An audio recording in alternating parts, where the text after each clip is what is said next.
오늘 성경 말씀은 여호수아 7장 6절로 13절 말씀입니다.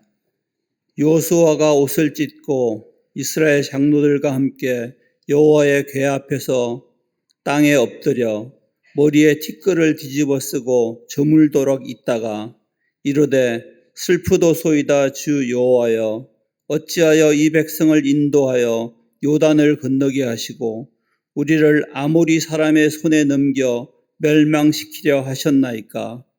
우리가 요단 저쪽을 만족하게 여겨 거주하였다면 좋을 뻔하였나이다. 주여, 이스라엘이 그의 원수들 앞에서 돌아섰으니 내가 무슨 말을 하오리이까. 가나안 사람과 이 땅의 모든 사람들이 듣고 우리를 둘러싸고 우리 이름을 세상에서 끊으리니 주의 크신 이름을 위하여 어떻게 하시려 하나이까 하니, 여호와께서 여호수아에게 이르시되 일어나라, 어찌하여 이렇게 엎드렸느냐. 이스라엘이 범죄하여 내가 그들에게 명령한 나의 언약을 어겼으며 또한 그들이 온전히 바친 물건을 가져가고 도둑질하며 속이고 그것을 그들의 물건들 가운데 두었느니라. 그러므로 이스라엘 자손들이 그들의 원수 앞에 능히 맞서지 못하고 그 앞에서 돌아섰나니 이는 그들도 온전히 바친 것이 됨이라. 그 온전히 바친 물건을 너희 중에서 멸하지 아니하면 내가 다시는 너희와 함께 있지 아니하리라. 너는 일어나서 백성을 거룩하게 하여 이르기를 너희는 내일을 위하여 스스로 거룩하게 하라. 이스라엘의 하나님 여호와의 말씀에 이스라엘아, 너희 가운데 온전히 바친 물건이 있나니 너희가 그 온전히 바친 물건을 너희 가운데에서 제하기까지는 내 원수들 앞에 능히 맞서지 못하리라. 아멘.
하나님의 축복이 함께 하시기를 간절히 기도합니다.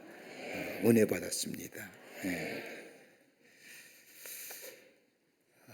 2025년을 시작한 지 얼마 안 되는 것 같은데 다시는 돌아오지 못할 2025년을 보내고 2026년을 맞이하여 하나님 앞에 감사와 더불어 새해 첫 예배를 드리는 이 시간, 이 자리에 참석한 우리 모든 광림의 교우들과 영상을 통하여 예배에 참여하는 모든 이들을 위해 금년 한 해에도 하나님의 놀라운 은혜와 풍성한 사랑이 넘쳐나시기를 먼저 주의 이름으로 축복합니다. 우리가 새해를 시작할 때마다 지난해보다는 무엇인가 달라지고 새로워지기를 기대하며 시작하는 것이 우리의 마음일 겁니다. 이러한 마음과는 달리 우리에게 들려오는 2026년의 전망과 미래는 그렇게 녹록지 않음을 듣게 됩니다. 나라의 대외적인 어려움의 문제들, 경제의 어려움들, 그리고 우리 공동체와 더불어 사회에 대한 미래의 불확실성, 그리고 급변하는 정세들, 이런 것들이 우리의 마음속에 두려움과 염려를 가져다 줌을 보게 됩니다. 그럼에도 불구하고 우리 하나님은 좋으신 하나님이요, 우리에게 약속하신 대로 이루시는 하나님이요, 우리에게 말씀하신 대로 우리의 선한 목자가 되어주셔서 우리의 삶을 인도하시고 보호하시고 지키실 뿐만 아니라 우리의 삶 속에 모든 일을 통하여 합력하여 선을 이루시는 우리 하나님, 좋으신 하나님이 우리가 있기에 새해 여러 가지 마음의 두려움과 염려 가운데 있지만 믿음 안에서 주님 붙잡고 새해에 하늘에 주시는 축복을 기대하며 살아가는 것, 바로 오늘 우리의 믿음인 줄 믿습니다. 마거리트 히킨스라고 하는 분이 한국전쟁의 종군 기자로 취재하여 풀리처상을 받은 유명한 기자입니다. 중공군 개입으로 말미암아 전세가 분리해서 후퇴하는, 그리고 포위당하여 아주 절망에 빠져있는 미 해병중대를 찾아가 얼어붙은 깡통 통조림을 따먹고 있는 병사에게 물어보았다고 합니다. 만일 내가 하나님이라면 당신은 나한테 무엇을 구하겠습니까? 이 질문에 병사는 아주 슬픈 낯으로 이렇게 대답하였다고 합니다. 나에게 내일을 주십시오. Give me tomorrow. 미래가 보장된다면 현재의 고생은 아무런 문제가 되질 않습니다. 우리가 밝은 미래가 있다면 지금의 고난과 어려움은 넉넉히 감당할 수 있습니다. 문제는 미래가 보이지 않는다는 절망, 이러다 같이 아닌가 하는 불안과 두려움 때문에 우리는 염려하고 괴로워하는 것일 겁니다. 오늘 본문의 말씀 우리가 잘 알고 있는 말씀이요, 이 말씀은 아주 중요한 역사적 사실을 우리에게 전하여 줍니다. 이스라엘 백성이 400년의 노예 생활하다가 하나님의 특별한 은혜로 구원을 얻습니다.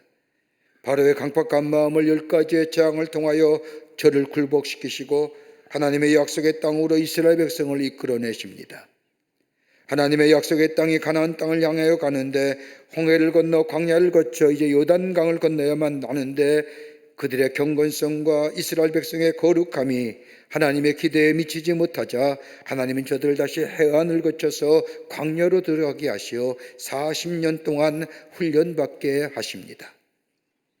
40년의 광야 생활하는 동안 지도자인 모세는 세상을 떠났고 그들을 이은 여호수아가 이스라엘 백성을 인도하여 그렇게 바라고 원하던 가나안 땅 입구에 다다르게 됩니다. 요단을 건너면 하나님의 약속의 땅입니다. 여러분 생각해 보십시오. 얼마나 감격스럽겠습니까? 이제는 광야의 그 어렸던 생활을 종지부를 찍고 하나님의 약속의 정칭인 저 적과 꿀이 흐르는 땅 가나안 땅을 들어가게 된다고 하는 그 사실, 그 목전 앞에 든 이스라엘 백성은 아마 무척이나 흥분되고 감격스러울 겁니다. 요단강을 건넜습니다. 요단강을 건너 큰 성인 여리고성을 하나님의 말씀에 순종하여 쉽게 점령했습니다. 이노하여 저들은 하나님 앞에 감사하였고 하나님께서 약속하신 땅을 주셨다는 것으로 기대와 더불어 감격이 충만했습니다. 이제는 그 여세를 몰아서 그 다음에 있는 작은 성인 아이성을 향하여 공격합니다. 적은 성인이 많은 군사가 필요 없다고 생각한 여호수아와 이스라엘 백성은 약 2~3천 명의 군사를 보내어 아이성을 정복하려고 했지만 패배하고 맙니다. 우리가 잘 알듯이 민수기 13장의 말씀을 보면 여리고성을 정탐한 정탐꾼의 이야기가 나옵니다.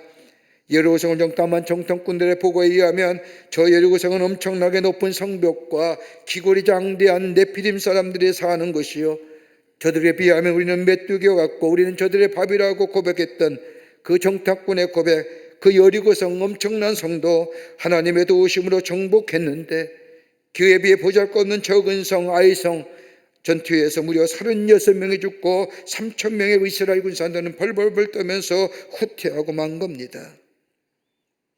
여러분, 그 약성서에 나타난 이스라엘의 전쟁의 역사를 보십시오.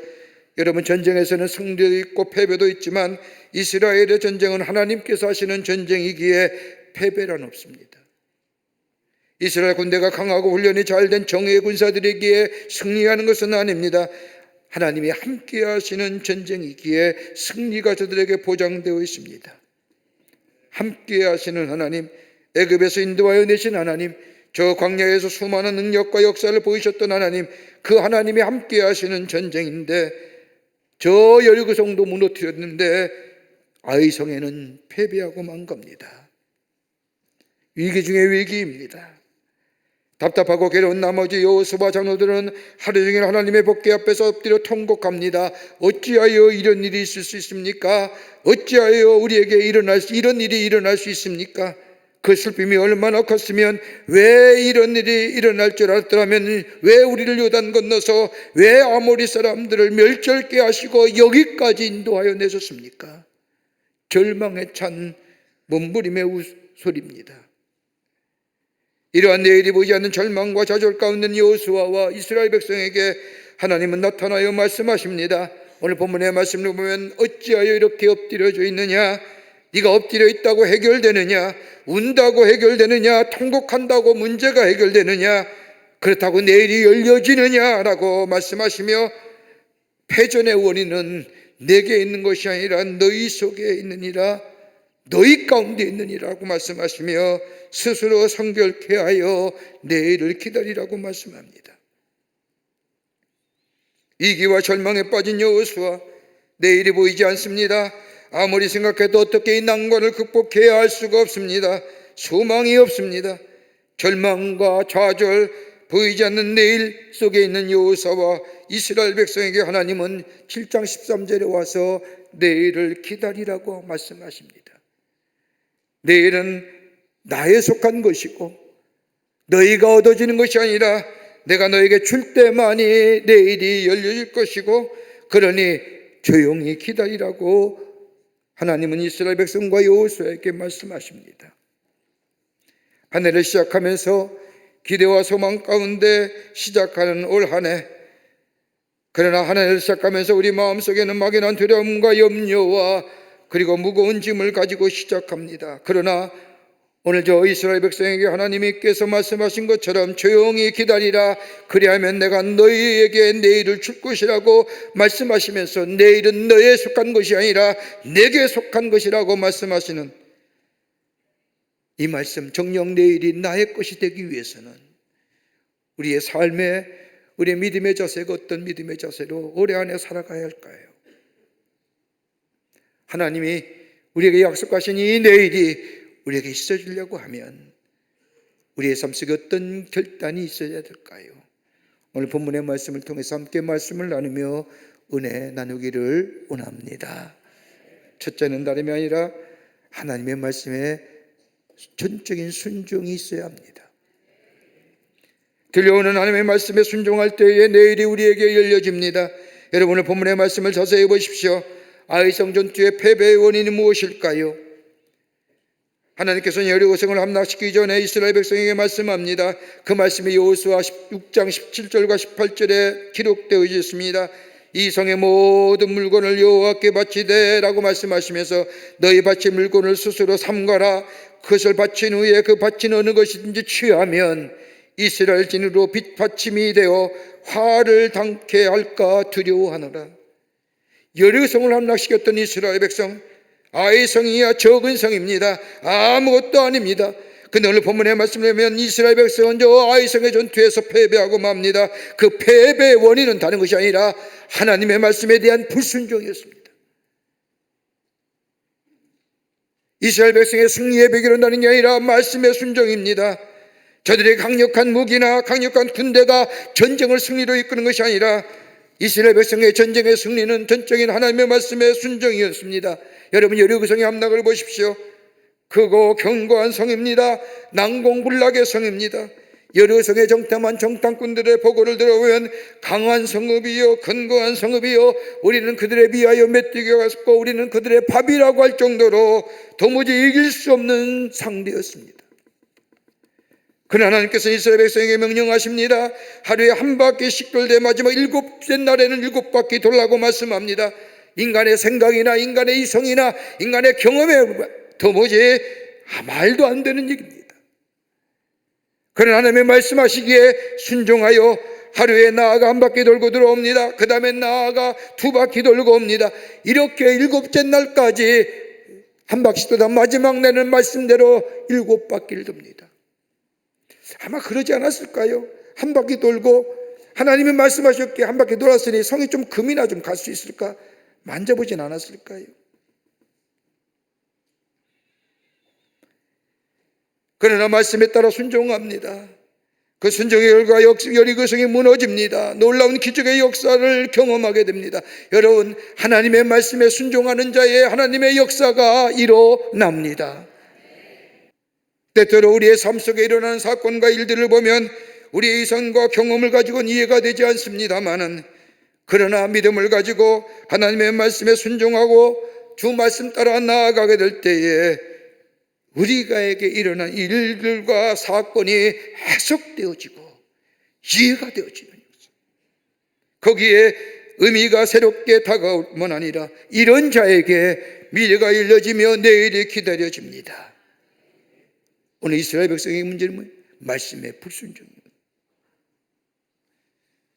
하나님의 말씀에 대한 순종이 있게 될 때에 내일이 열려질 뿐만 아니라 하나님의 말씀이 우리의 등불이요 우리의 걸음의 빛이라고 하신 것처럼 들려오는 말씀에 순종하며 나아갈 때 아무리 우리의 삶에 우리의 환경의 어둠과 그리고 우리의 삶 속에 두려움이 있다 할지라도 우리 하나님이 빛으로 인도해 주시고 우리 걸음걸음을 보호해 주실 뿐만 아니라 우리를 통하여 이 땅에 하나님의 거룩한 뜻을 이루어가는 놀라운 역사, 복된 한 해가 하나님의 백성의 삶으로 살아가게 하실 줄을 믿습니다.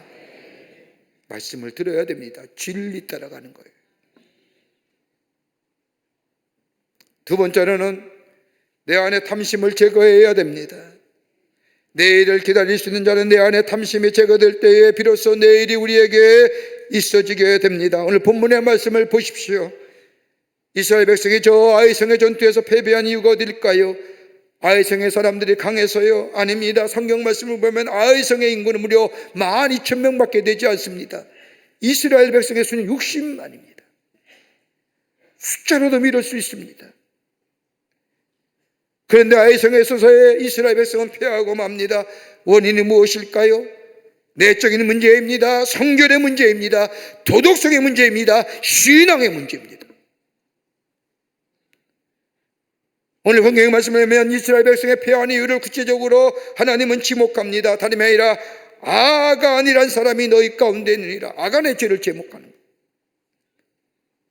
하나님이 하시는 거룩한 전자를 아간이란 한 사람이 바꾸어 놓았다는 겁니다. 한 사람의 죄와 탐심이 하나님의 거룩한 전쟁의 판도를 바꾸어 놓은 겁니다.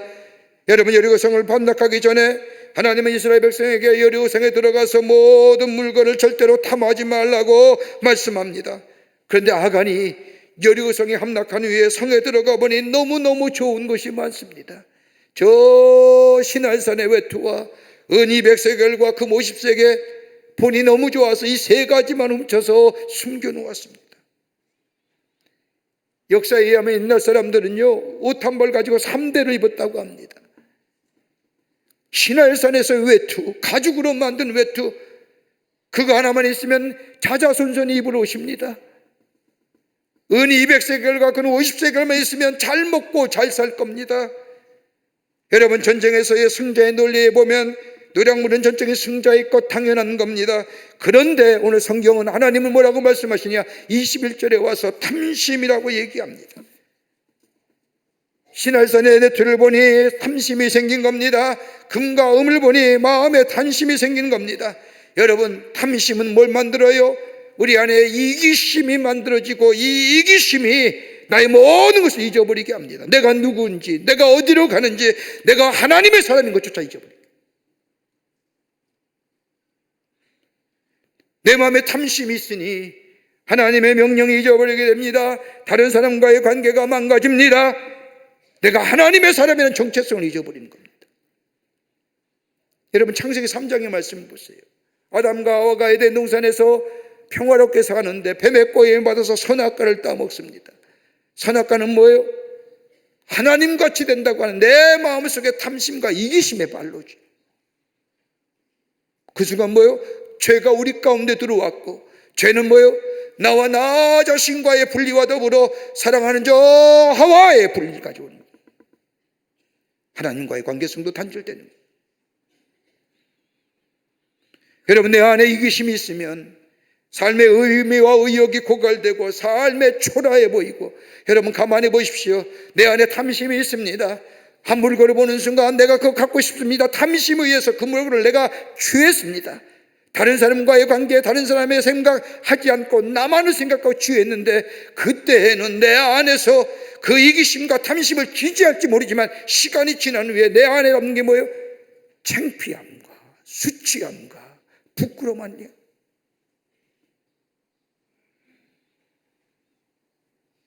여기에는 섬김이나 나눔이 없습니다.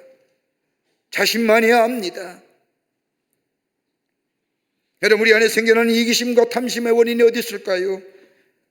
다니면 내 안에 이기심과 탐심의 원인은 내 안에 하나님의 은혜가 사라졌기 때문입니다.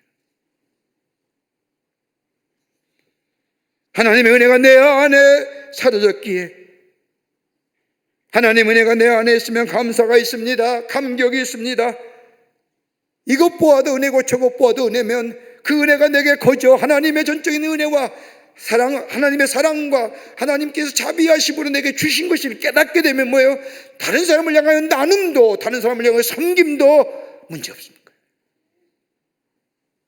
그래 바울은 얘기하지 않습니까?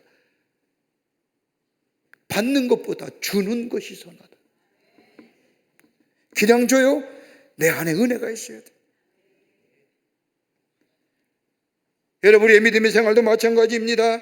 우리의 믿음의 성장을 가로막는 가장 큰 장애는 다름이 아니라 내 변덕스러운 마음이나 그 밖의 것이 아니라 내 안에 이기심, 나 자신만의 이익을 위해 살려가는 고집스러운 마음, 이것이 우리의 영적인 건강을 해줄 뿐만 아니라 우리의 믿음을 점점점 잊어버리게 합니다.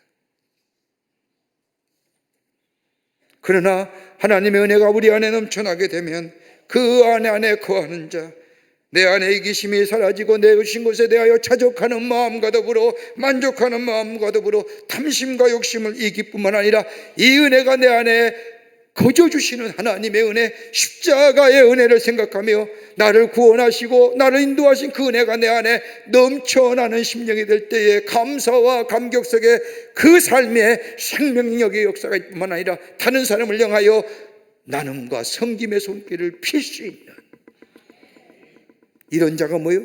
내일이 열려지는 자요. 하나님이 내일을 우리에게 주시는 심령인 줄 믿습니다. 하나님의 은혜 늘 기억하며 지난해에 베푸신 하나님의 은혜를 늘 긴적하며, 그 은혜가 아니었으면 오늘 내가 여기 없을 터인데 내가 주신 우리의 가정들, 우리의 자녀들, 우리의 귀한 삶의 모습들, 하나님의 은혜 아닌 것이 없음을 고백하며 은혜 안에 거할 때에 내 안에 자족하는 마음, 만족하는 마음이 있을 뿐만 아니라 내 있는 것을 가지고 펴서 다른 사람을 향하여 나눔과 섬김을 통하여 이 땅에 하나님 나라를 세워가는 자에게 하나님 뭘 줘요? 내일을 주신다는 거예요.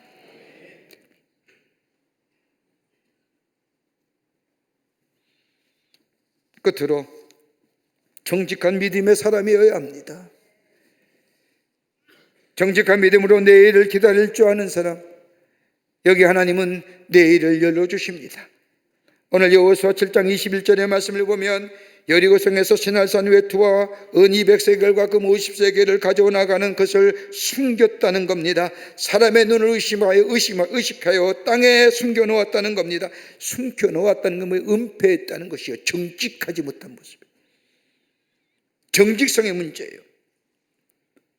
여러분, 우리의 인생의 삶에 있어서 가장 기본적인 자산이 뭘까요? 어떤 사람은 지위와 물질과 명예와 경험의 가치와 여러 가지 걸 다 얘기하며 이것이 나의 삶의 자산이라고 얘기하지만, 여러분, 우리의 모든 삶에 있어서의 가장 중요한 자산은 뭐예요? 진실성입니다. 진실성이 사라진 믿음은 믿음이 아니죠. 정직함이 사라진 믿음은 믿음이 아니죠. 여러분, 우리가 병원에 가서 진료를 받습니다. 우리의 병원에 가서 진료받을 때에 여러분, 가장 빠르게 낫는 치유하는 방법이 뭘까요? 의사 앞에 정직해야 돼요.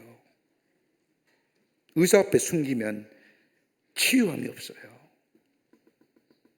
있는 그대로, 아픔은 아픈 그대로 정직하게 이야기하게 될 때에 약을 처방받고 거기에 치유가, 회복의 역사가 있습니다. 하나님과의 우리의 관계도 마찬가지입니다. 하나님 앞에 정직해야죠.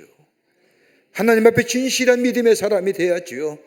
여기에 하나님이 주시는 치유와 회복의 역사가 있습니다. 여러분, 세상 사람들은 넘어간다고 하십시다. 그러나 하나님은 속일 수가 없지요. 신약성서에 이와 비슷한 사건이 기록되어 있습니다. 사도행전 5장의 말씀을 보면 아나니와 삽비라 부부가 있습니다. 은혜가 충만한 초대교회에 아나니와 삽비라가 은혜를 받고, 그리고 너무나 감격스러우고 감사해서 마음에 하나님께 어떻게 보답할까 하는 마음이 생겨 땅을 팔아 그 돈을 가지고 베드로 앞에 갖다 놓습니다. 그들이 팔아버리 너무나 아까워서 반은 감추고 반만 가지고 와서 베드로 앞에 내어놓습니다. 이것을 받아본 베드로가 아나니에게 묻습니다. 이것이 전부냐라고 하는 물음에, 아닙니다, 반은 놔두고 아까워서 반만 가지고 왔습니다라고 말하면 문제가 없을 터인데 전부입니다 라고 그래요. 그때서 베드로가 말씀하지요. 너 어찌하여 성령을 속이느냐? 그 말 한마디에 아나니아가 그 자리에서 죽습니다. 무슨 문제요? 하나님을 속이는 것, 정직성의 문제, 진실성의 문제. 여러분, 세상 일들은 수단과 방법을 가리지 않고 목표를 이루면 되는 것 같지만, 그래서 결과 지상주의 낳지 않습니까? 1등만 존재하는 사회잖아요. 2등과 3등은 별 의미 없잖아요. 여러분, 2등과 3등이 없다면 1등이 존재할까요?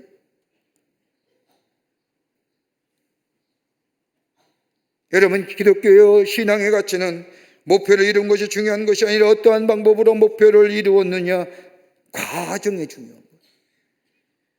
거기에 필요한 것이 뭘까요? 정직성과 투명성의 문제입니다. 정직해야지요. 여러분, 나 예수의 사람이 하나님 앞에서 정직한 믿음의 사람이 돼. 그것이 별 효과가 있겠느냐라고 얘기할지 모르지만, 내가 정직할 때 우리의 가정이 정직하고, 우리의 가정이 정직할 때 내가 속한 공동체가 정직하고, 내가 속한 공동체가 신실할 때에 여러분, 세상이 신실해지죠. 제도가 신실함을 만듭니까? 구조가 신실하게 만들어줍니까? 개혁이 신실하게 만들어주는 겁니까?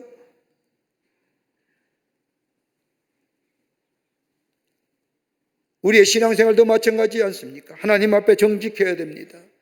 정직한 기도의 응답의 역사가 있습니다. 여러분, 새로운 내일을 여는 사람 다 하나님 앞에 정직한 사람들이었습니다. 모세가 하나님의 부르심을 받을 때 자신의 모습을 정직하게 하나님 앞에 내어놓습니다. 하나님, 난 이런 사람입니다. 말이 부족한 사람입니다. 지난 40년 동안 아무것도 하지 않았습니다. 아침에 일어나요 황혼해질 때까지 양들만 먹고 다녔습니다. 무기력한 사람이 있는 그대로 하나님 사람을 붙여서 그를 하나님의 사람으로 세우시죠. 솔로몬 어떠세요? 약간의 나이에 이스라엘 왕이 되지 않습니까? 다윗에 이어서 다윗이 한 엄청난 일에 솔로몬이 약간의 나이가 되어 이스라엘 왕이 됐을 때에 감당하지 못합니다. 나는 연약한 자입니다. 자신의 모습을 정직하게 하나님 앞에 내어놓을 때에 그에게 지혜도 주시고, 그에게 이름의 명성도 주시고, 부귀도 주시고.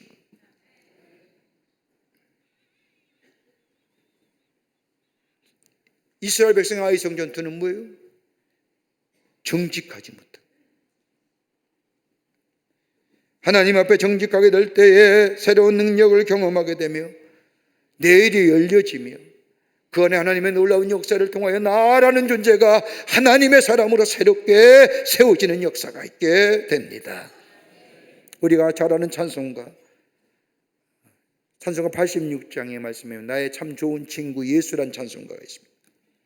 그 찬송가를 진 사람이 피터 비른이라는 사람인데, 이 비른이 한 번은 아이오와주의 포트 메디슨 형무소를 찾아가서 전도하며 복음 성가를 부릅니다.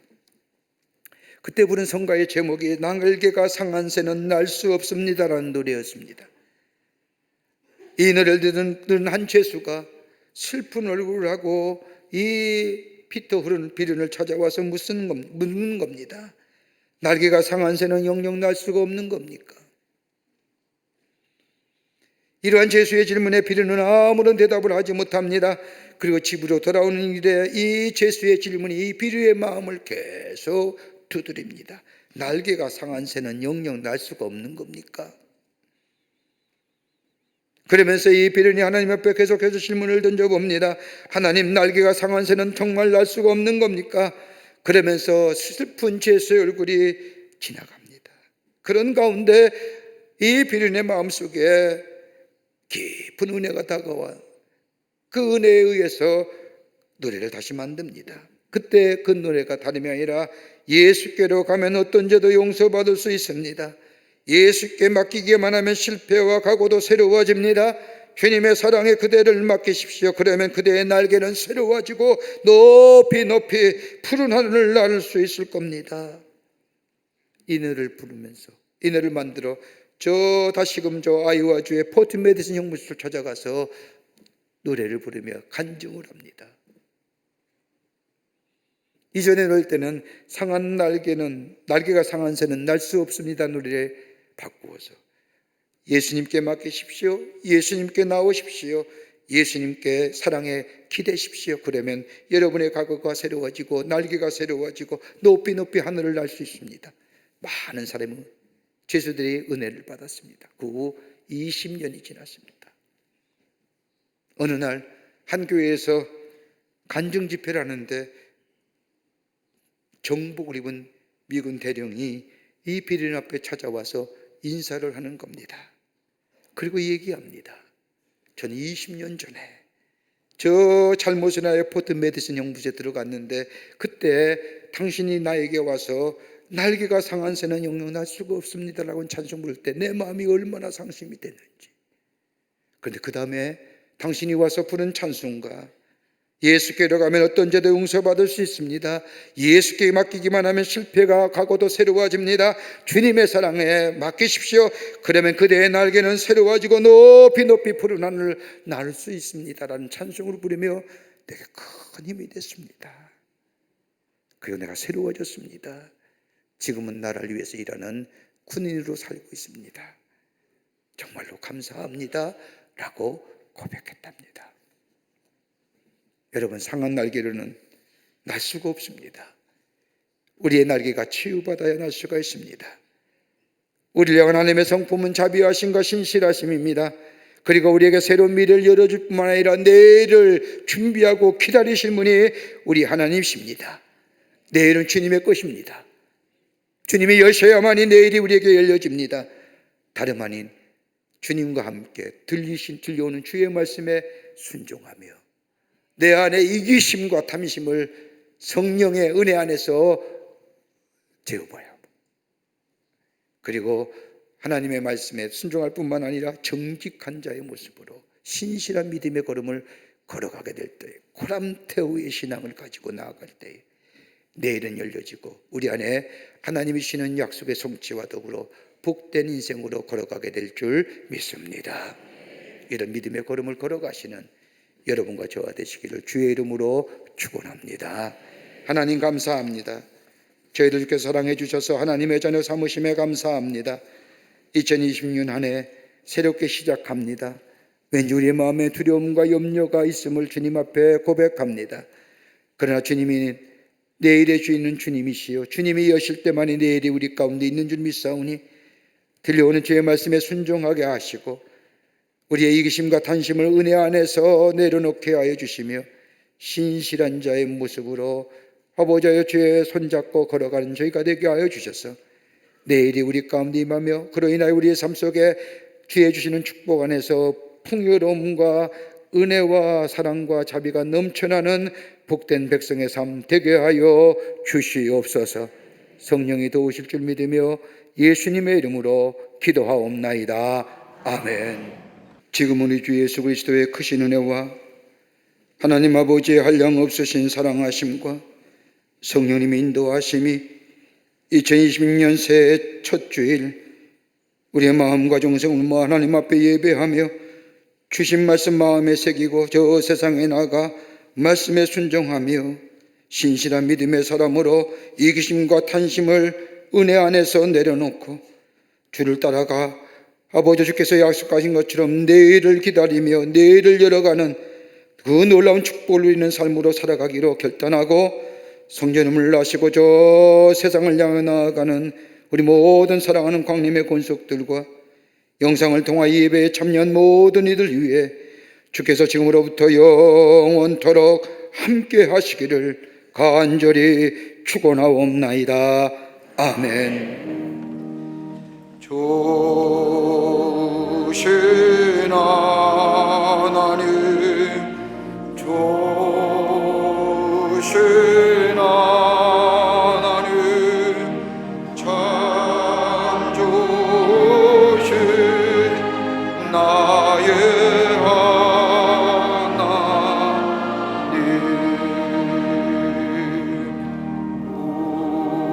우리의 예배를